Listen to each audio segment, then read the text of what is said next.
Assalamualaikum warahmatullahi wabarakatuh. Salam dan bahagia. Saya Muhammad Rafandi, peserta pendidikan calon guru penggerak angkatan 8 dari SMP Negeri 76 Jakarta Pusat.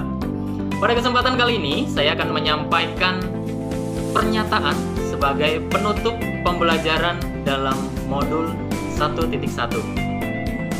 Hal pertama yang akan saya sampaikan adalah mengenai apa sih yang saya percaya tentang murid dan pembelajaran di kelas sebelum mempelajari modul 1. Pada dasarnya, saya meyakini sebelum belajar modul ini bahwasannya anak-anak bisa diberikan perlakuan yang sama, bisa diberikan treatment yang sama ketika belajar di dalam kelas maupun di luar kelas.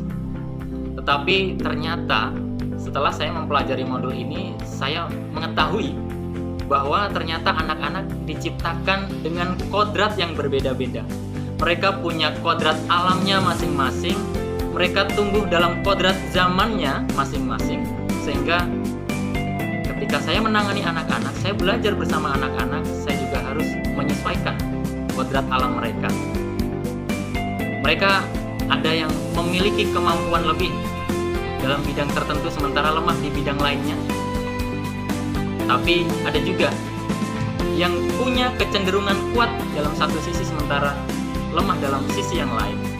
Sehingga saya di sini sebagai seorang penuntun, ya, kalau Ki Hajar Dewantoro bahasakan seorang guru layaknya seperti seorang petani yang menuntun laku hidupnya sebuah benih. Jadi saya hanya bisa memberikan yang terbaik untuk mereka, tetapi mereka akan tumbuh dengan kodratnya masing-masing.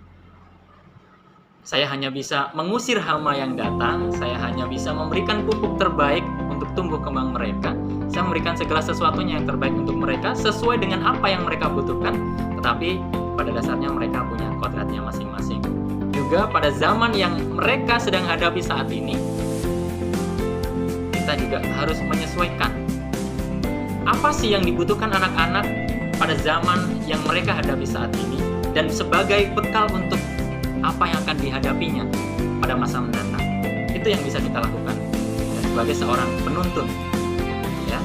Kemudian terakhir, apa yang Anda terapkan lebih baik agar kelas Anda mencerminkan pemikiran Ki Hajar Dewantoro? Saya selalu menjadikan pegangan trilogi pemikiran Ki Hajar Dewantoro ya sebagai pegangan dalam saya bertindak, dalam saya memerankan diri sebagai seorang guru. Engarso sung tulodo, ya, di depan sebagai teladan, sebagai contoh. Saya berusaha menjadi contoh yang baik untuk anak-anak, ya, karena pada dasarnya profesi guru itu bukan profesi yang kita jalani ketika kita ada di sekolah, tetapi profesi guru ini melekat dimanapun dan kapanpun. 24 jam profesi ini adalah profesi yang melekat dalam diri kita. Yang kedua, Ing Madyo Mangun Karso, di tengah-tengah sebagai pemberi motivasi. Seorang guru berada di tengah-tengah siswa itu adalah tempat terbaiknya. Sehingga ketika mereka berada di tengah-tengah seorang siswa, maka itulah peran yang harus dimainkan, itu memberikan motivasi, memberikan dorongan untuk anak-anak, untuk kemajuan mereka. Terakhir, Tutpuri Handayani. Seorang guru, kalau dibahasakan Jawa itu seperti angon bebek, ya. Di belakang sebagai seseorang yang mendorong dari belakang untuk kemajuan anak-anak. Demikian yang bisa saya sampaikan. Terima kasih, kurang lebihnya mohon maaf. Assalamualaikum warahmatullahi wabarakatuh.